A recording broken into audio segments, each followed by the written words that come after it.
Okay. We'll go through, let's just go through the different signs, the mutable. Now remember I told you earlier, I was telling you how that you're looking to understand aspects. And one of the things that happens when you're looking to understand them is that you're thinking about houses and divisions and 30 degrees. And that's really not what it's about. I'm leaving that there. What we're dealing with is the signs. Aries, Libra, okay, Capricorn. This is in your workbook, okay? Cancer. This is called the Cardinal Cross, okay? So anytime you're looking at a chart and you have a planet in Aries and you have a planet in Libra, you know they're probably opposed to each other or they're close to it. The opposition has a certain amount of degrees. For example, if this is 0 degrees and this is 0 degrees, and you have, let's say, just for example, Venus sitting here at, let's just put it at 5 degrees. 5 degrees. What am I doing? We're doing, okay, Venus is at 5 degrees Aries. And over here, we have, let's just say Jupiter at 10 degrees of Libra. Now, they're not exact opposition, are they? They're off a little bit, aren't they? 5 degrees, right? Now, that's called an orb of influence. The orb is, in this case, is 5 degrees, but when we're looking at major planets like this, we call major planets. The major planets are Venus, Jupiter, Saturn, Mars. Did I miss one? Venus, Jupiter, Saturn, Mars. And the minor planets are Neptune, Pluto, Uranus. They're called minor planets only because they're not as powerful of an influence in that orb of influence.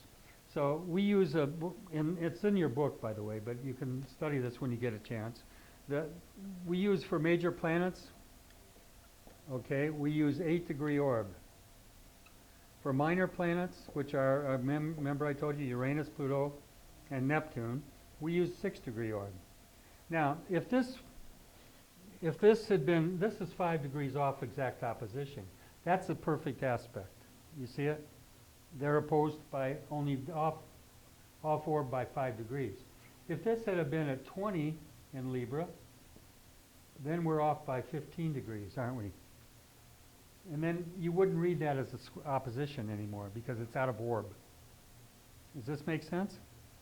Okay. Now, let's put something down here. Let's just say that down here we have the moon. And it's in Cancer.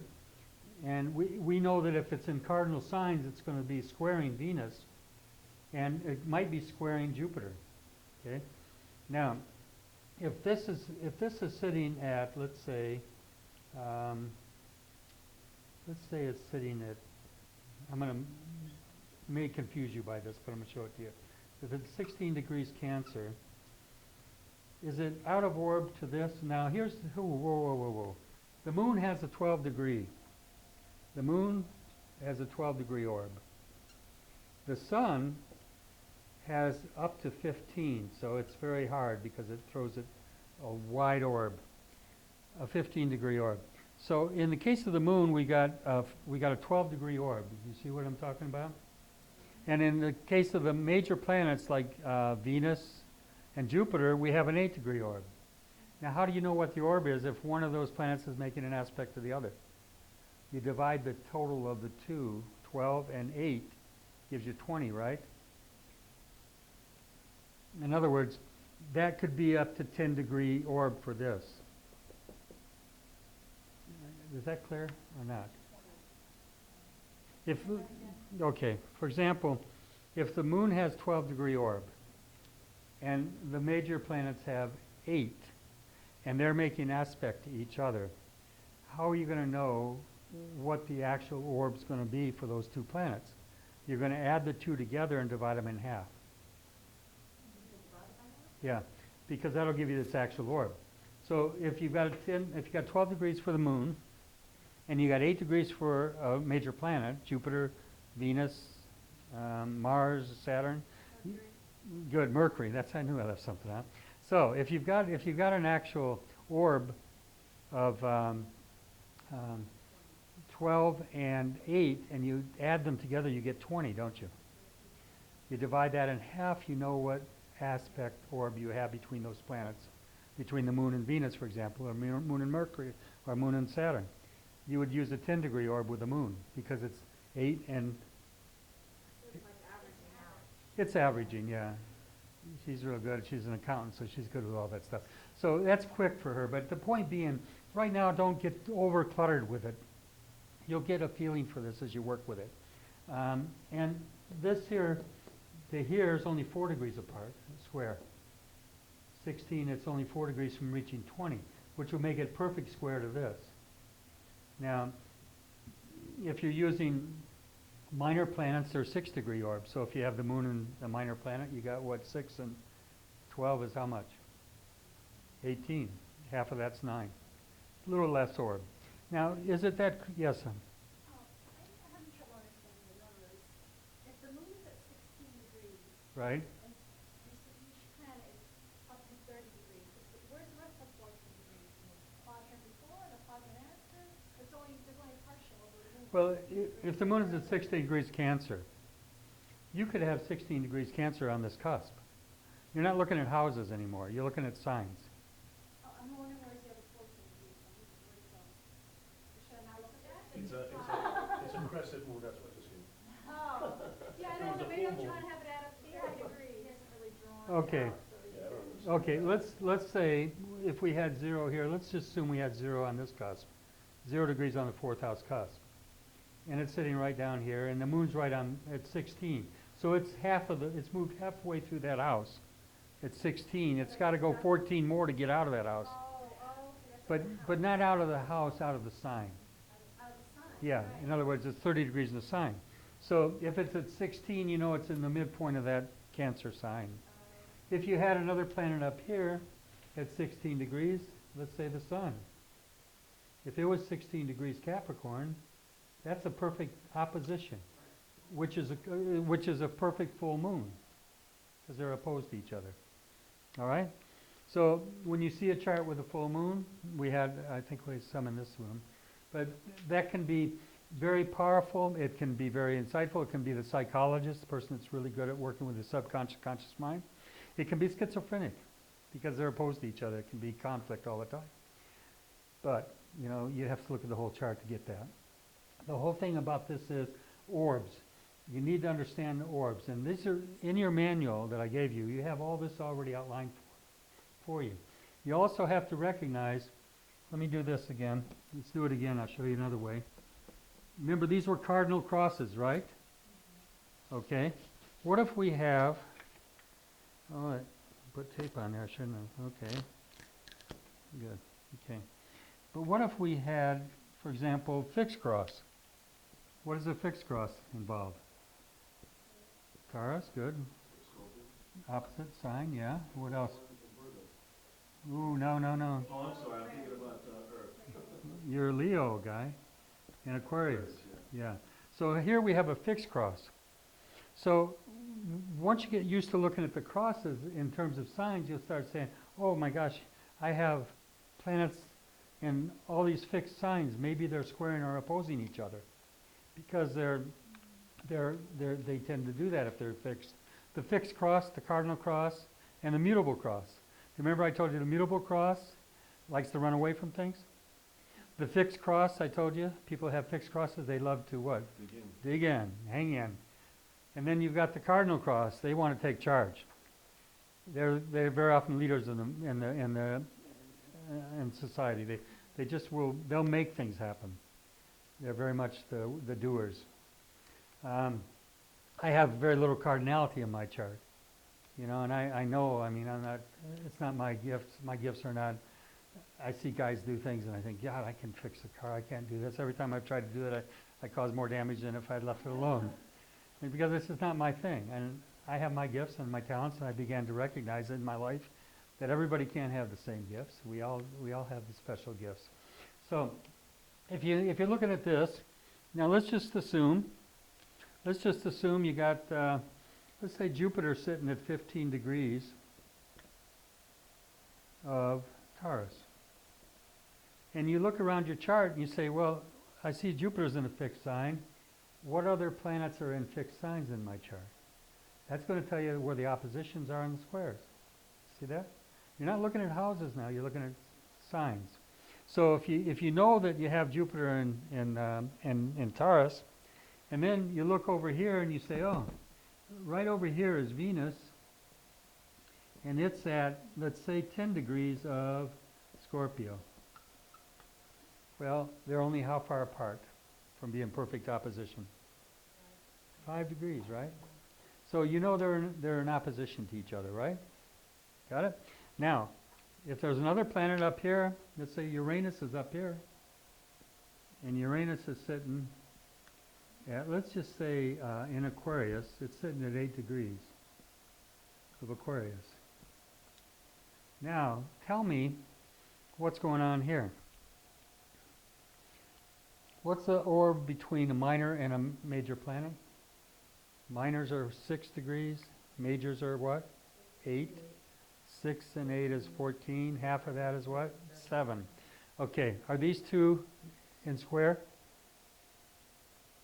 10 and 8 are only 2 degrees apart. Good. So how about this one? This is 15, and that's at 8.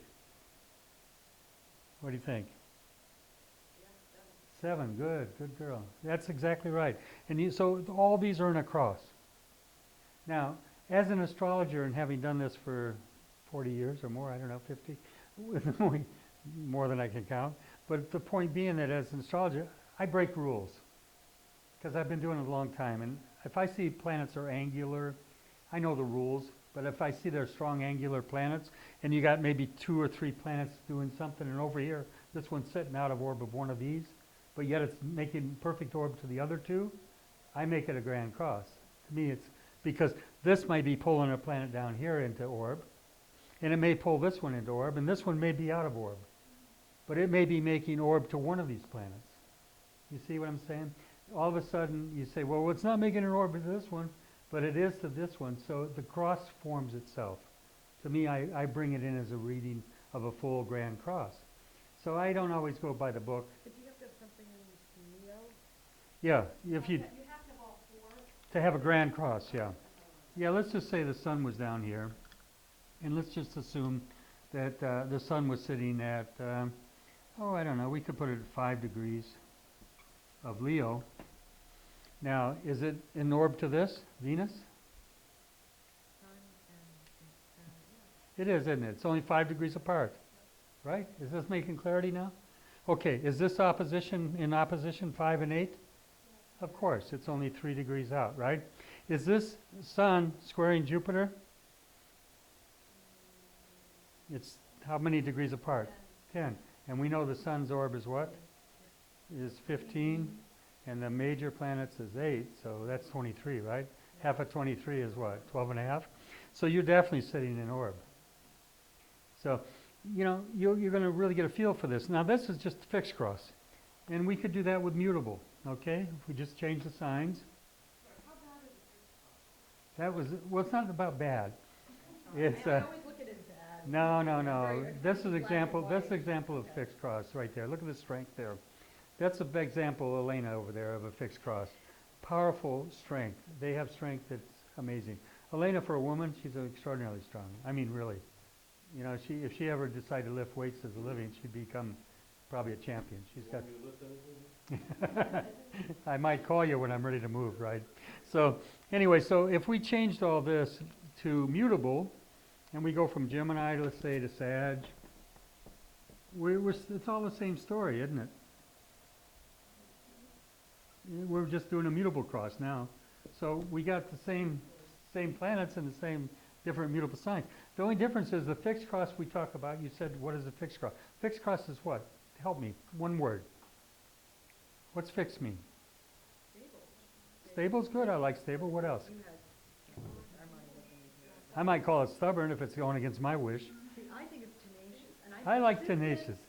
I love it. This is the positive side. I like it. We were just having this conversation. I know when it, I just- came in here, and I got really teed up when they say, you know, of course that's me, the stubborn side, but it's like, they look at stubborn being bad. I said, you know what? When you have your own business, you need to have tenacity. Tenacity. I love it. If you don't have it, you're never going to survive. Exactly. I think it's good. It is good, it You is. know, as long as you're cognizant of when you're wrong. It's like our son graduated from college, you know, he had to work 4 long years to get a degree in one of the hardest colleges in the United States. They don't play games. There's none of that averaging your grades, you know, you either make it or you don't. But that takes tenacity and takes a great amount of will to just willpower. So those are all qualities. So when we talk about will, we're talking about Leo. Leo, will, that's one of the fixed signs, isn't it? What about Taurus? Taurus is the bull. You know, hey, they're going to get it done. And Scorpio, I mean, they'll sting you till they get you. You know what I mean? So every sign's like that, you know. They have their qualities. Aquarius is a little hard to understand sometimes, but it's still a fixed sign. Yeah. I'm having some trouble with the aspect in the upper right quadrant. Can you Here? explain that, why that is a square? I'm A having square to a hard where? time with that. Between Venus and Uranus. You mean up here? Yeah. This is 10 and this is 8. They're only 2 degrees apart from being exact. If this was Well, it, wouldn't it be on the other side of the cross then? Uranus, wouldn't that be 8 degrees on the other side? oh, that's very good of you. Yeah, smart. Okay. So it wasn't just. No. Okay. Very good. That's, but it's See, safe. now I don't even know what she's talking Well, she's Slow down. she's saying that this would have been, if this is above, if this is here, but you know, you actually truthfully don't know that because this cusp could have anything on it. This is assuming that they were Yeah. all. She's saying it should be on this side because, but the real truth is that these angles are not going to have exact same sign degrees on them. They can vary, but still, that's a good observation. Okay, so is aspects a little clearer now? A little clearer. Okay, so We'll keep crossing that Irish okay, bridge. good. Okay, good. We don't want to get it too easy. You're right. So here we got the mutable cross. We got the mutable crosses do what when they're under stress? Tell me again. Run away, right? Good for you. Yeah, I mean, even in prison, I made several jail attempts, breaks, sought out, ran from them once in courthouse, almost got caught. You don't also crash you with a tsunami and a tidal wave. That's true. What we're dealing with is a fixed that stays and hangs in, the fixed cross. So you're going to temper your readings when you do this because you're going to not only look at the fact that there's an aspect that's squaring or opposing, okay? The one thing I found often with people like Ed and Elena who have crosses with these hard planets, when they're in the fixed signs, they get down and just do it. They're more fixed or determined. So that stubbornness makes them do something that other people, like an immutable sign, I'd be running away from. I can't handle this, you know. That's mutable. I don't need this in my life. Just moving on. So we find that people that have the fixed crosses tend to dig in better. They tend to handle it better in some respects. And they're more earthy too, very earthy. Well, even Scorpio's not earthy, but they're yeah, very physical. The Scorpios are tough. Yeah, they are. But like I said, the Scorpios like to create crises, and if they don't have one, they'll create it. It keeps them going. It keeps them motivated. You know, if they don't have a crisis to deal with, then their life's just not too interesting. I don't know what that is about them, but I've seen it over and over again. My husband's a Scorpio, and I can say he's not like that. He doesn't care. It's just his Scorpio was first house, it was first house rising. He's a Scorpio, but what has he got? He's very not like that. Has he got a lot of planets in fixed signs? I don't know, I never did do Is that oh, you don't have it. No, but yeah, he's just. Okay, why don't we do this? We're going to have 2 more classes. Why don't you do a chart for them, bring them in, and we'll look at, just kind of peek at it. I'm not going to do full readings for anybody here. I mean, that's my business, but I'll definitely look at it. We'll look at it and see what we see. Yes, sir. Can you, either, maybe now or another time, can you say, what are the most sexual signs? It's about signs, it's about the I'd say, house. look, you know, huh? Scorpio definitely, yes, Because yes. Taurus is, let me tell you, Taurus is too. Taurus, because Taurus, very sensual, very Exactly. sensual. exactly. You know, if you want to get somebody to pick out a material, for example, a particular material to put on something or dress or, whether it's fabrics. Taurus is the best because they have the sense of touch is amazing. And their sense of touch and understanding the material world out there from that level.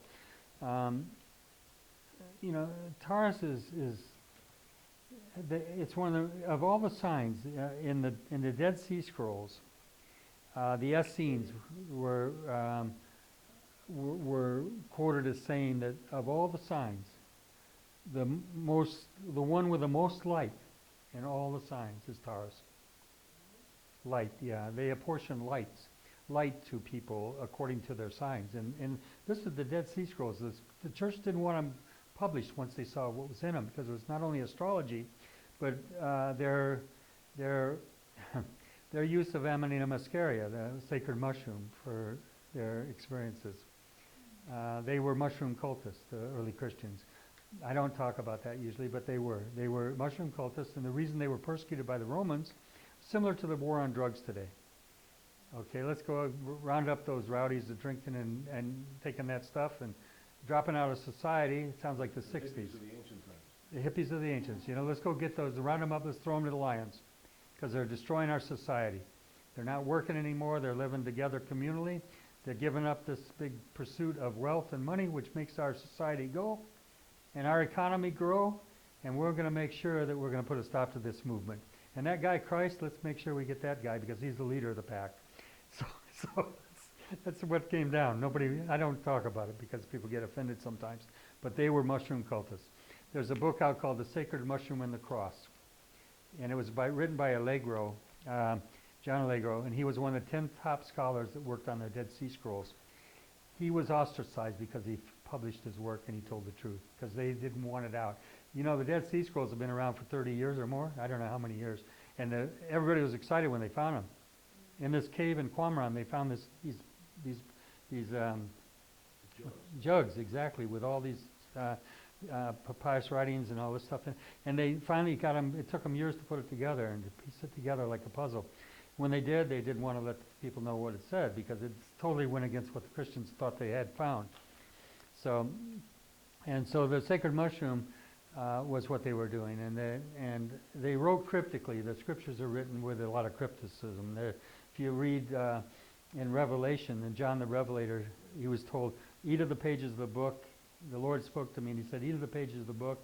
And I did do as I was instructed, and I ate of the pages of the book, and it was bitter to my stomach, sweet to my mouth, or maybe it's the other way around, and bitter to my stomach. But anyway, he says, and I was told to go and prophesy unto Israel. I was taken up into prophecy, and I went and prophesied unto Israel. Same thing in the Old Testament. It says the same thing. You know what the pages of the book were? You ever turn a mushroom over and look at it? Have you ever looked at the bottom of a mushroom? Oh, yes, the fibers. Look. It looks like Yeah. a jet engine. They had to write this way because if they didn't, what would happen to them? Off to the dungeons. Let's arrest them. Let's go down, this is- Be like somebody talking about LSD today. Let's put them in jail. Or whatever, marijuana, whatever. So these were hallucinogenics, and they were very powerful. They were used as a sacrament. The word sacrament came from what? You ever think about this? Nobody thinks. Sacred mint. That's where it came from. You know what it came from? It came from the Elysian mystery schools. They used to put together a drink, a sacred mint, which had hallucinogenic in it. And guess what they do? They'd serve it to coliseums of people at one time. And they'd all come together and have this ceremony. It's very religious-like ceremony. And if you doubt that, listen to this. I'll read you some scriptures. Yeah, listen to this. Yeah, exactly, like a rock concert. It probably was in that day. Let me give you this scripture, and you tell me this is talking about bread and wine. I don't believe I'm telling you guys this. I talked to you about it the other day. I know. You two. Oh, I'm gonna be in trouble with this. They'll be knocking on my door. But okay, I'll tell you what. Let me just share this. Listen to this. This is bread and wine ceremony of the sacrament the church talks about. Listen to the scriptures. Many of you are sick and weakly amongst you, and many are sick, and many sleep. Euphemism for dead. Because you take this and discern not the Lord's body when it comes. If you're going to eat, eat at home. And when you do this, tarry one for another.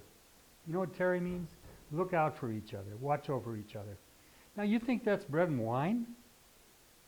I mean, what do you got to worry about? Getting sick? Getting maybe worse? You got to worry about what? Many are sick and many are weak. Many are what? Hallucinating. You know, because you're taking this. And discern not the Lord's body when it comes. If you're going to eat, eat at home. Don't eat here, it said. That's supposed to be a bread and wine ceremony of the church? Come on, folks. Now, I could show you more, but this is enough for tonight. Well, listen, I'm already indicted. listen, that's good. So the Taurus is the light. So let's get back to the sex thing with the science. Yeah, listen to this guy. Get on with sex. All these beautiful women. What do you want? And when guys are talking Yeah, I'm teasing you. I'm teasing you. Yeah, I'm teasing. Okay. And we wanna know about the guy. Well, basically, you know, Taurus is a very essential sign. That's what it is. Taurus, Scorpio are the two of the most probably essential. You know, you can't add that up as just sun sign. Okay, you have to look at the full chart of a chart, you know, person and see. You know, you have Saturn conjunct the moon. To me, that's very sexual. It's just being, because the moon is feel, it's touch, it's all that stuff. Saturn rules all this. Okay. That's why I'm asking the question. It can be very vulgar because Saturn is vulgar. You can be very vulgar, but that's Saturn, okay? Saturn can relate on that level. You have a Leo ascendant, not a Cancer, and the reason why you get away with a lot is because you have a good ability to entertain people. You can be very entertaining. You could be a comedian on a stage because you have ability to turn things with interesting humor. Because remember I told you Saturn is satirical humor, satire. That's where the word came from. Poking fun at things and dealing with things that are considered to be taboo, but yet being able to talk about it in a way that's humorous. You do that in a way. You can bring up any subject and get away with it, you know, because it's always funny when you do it. But that's dealing with Saturn subjects, satirical stuff, Saturn stuff that's down and dirty stuff that you can turn it into a little lightness. And it's a gift. It's a gift. But again, it's an astrological thing. Okay, let's try to keep moving. Everybody kind of getting this about the aspects? We'll work on it until we do. But right now, I want you to just kind of stay with me. This is the best class so far, man. Well, They're all thank you. good, but just keep getting better. Well, thank you. You know, it's because you know the speaker's edified by the hearer, and you guys have blessed me so much, and that's why I'm willing to give another class, because you give so much back to me in the way you're attentive, and you let me go off on these tirades. Nobody gets upset with me and walks out. You know what I mean? So, what better group can I have than this? And even Zeus hangs in. Well, So, that's your enforcer. yes, sir. He's a good boy, Zeus. So, we're talking about mutable again. Let's look at the mutable cross, mutable signs. Mutable is Gemini. If it's the house that has the Gemini on the cusp beginning, shows the place in your life where communication and constant information flows are important to you. For example, I have the moon in Gemini when I was born. If you have, you know, a strong influence of moon, it gives the writer the ability to communicate well. It's also ability to, with the moon in Gemini, the ability to commune with it and understand the subconscious mind. What's the moon rule? Subconscious, all those things, deep-seated things. It also has ability to speak with feeling. Moon in Gemini. What's the feeling? Moon. Ability to touch people with your communication. That's the moon. Ability to access the person's subconscious mind is Gemini moon. People have that, okay? It's interesting. Our son from this marriage and my son from previous have exact same moon positions in Gemini. Exact same. Okay. So remember that Gemini is mutable, adaptable, and easily influenced. This interpretation is modified by the sign and house placement of Mercury, which rules the Gemini sign in your horoscope, as well as its aspects. Gemini in a third house cusp thrives on educational subjects and learning techniques. Gemini in the first house may be self-obsessed. Let's talk about me, in other words. Gemini in the ninth, very interested in philosophy, religion, higher education, long journeys, and travel. Gemini in the fourth, interested in food and recipes, restaurants. Why? Fourth house rules all those things, the moon's house. You know, it's kind of anything to do with nurturing, okay? Could be young children as well, interested in those. So, okay, Gemini in the fifth emphasizes maybe the arts, creativity, children, romance, love. Again, where we're just talking about one thing, Gemini. And now we're going to look at also Mercury the same way. Remember that. And the third house is all Gemini influence. So, yes. That means it's on the cusp, not inside the house. Yeah. That's why there's so many things to look at. Good for you. Yeah. It's important you said that. I'll tell you why. There's an orb of influence towards the cusp house too. Yeah, I know. So you might have a planet that looks like it's in the second, but it's within 8 degrees of a cusp of a house. It may read more in the next house than it does in that house that it's in. If it's only 2 or 3 or 4 or 5 degrees from the cusp, you might want to look at its influence in that next house, because it tends to have a powerful energy going to that next house. But again, don't get pulled off by this as being, oh, there's just too much to learn. You're going to take a day at a time, a little at a time, till you assimilate. This is a lifetime quest. It's not 2 week, 3 week, 5 weeks, and I'm an astrologer. It's not that. Yes. All of mine is pretty much like on a cusp, like some of them are just like less than 0 degrees. Yeah. Does that mean that they'll have kind of like a dual nature to it? Like, Well, your moon is at as far as 1 degrees Aries. It's just right inside the cusp of the second house. So it tends to take a second house meaning more than anything. Jupiter is 10 degrees or 9 degrees inside that cusp. Your Mars is sitting at 5 degrees of Gemini, and it's inside that 4th house. There's Mars in the 4th, right there. It's inside the cusp, moving this way. So it's past the cusp. So you would read it in the 4th, see? Yeah. Is this, we're talking about these things here? Yeah, the cusp of the house. So the nodes I'm not caring too much about. The only planet that's on a cusp is Jupiter. Jupiter in the midheaven. Remember I told you, the amazing charts. These charts, I spent a lot of time on this guy's back, but let me tell you something. He's got Jupiter and Venus in the midheaven directly above us when he's born. That's where the love and the wisdom come from. No matter how hard things are and all the other stuff, this Jupiter and Venus is powerful. He's got 2 of the most blessed planets you could have in a chart above him, watching over him. And both are protective, okay? Venus is love and Jupiter is, of course, wisdom. This is an extraordinary chart. I know I've been hard on you in the chart, but this is an amazing chart. And when Saturn. that's what I mean about doing the whole chart. I look up there, I just pulled those off the charts, but I didn't look at the whole chart. If I do a reading, which I've done, I know exactly who I'm dealing with. Can you tell us just a little bit about the midheaven itself and the 5-point chart, what that means in the chart? Yeah, it's the planet that is rising in the east, and the planet that's on the midheaven, the point above you, is the most influential planets in your chart. They have the most power, if they're angular and they're strong like that. This guy could be easily, because Jupiter's in the midheaven, it's right on with the sun. With Venus rather. He really has a great amount of wisdom about love. He comes over kind of like, tough, but there's a lot of love there. There's a lot of wisdom. Wisdom. Elena has the same aspect. They're born only 2 days apart. Elena and him. Yeah. Yeah.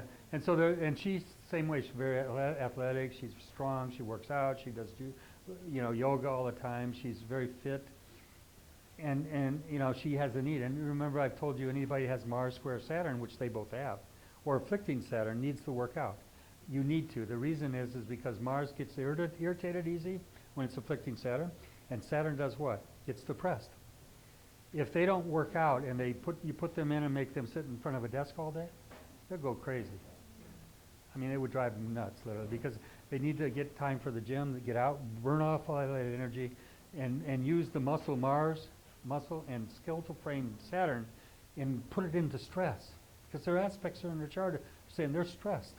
So what happens is you don't give them enough physical exercise. They become irritable, cranky, depressed, and all that. Can't live with them. Okay. So, okay. Are you ready for some food, honey? Yeah. Tell me when. Stop now. Will you stop now? Let's take a break.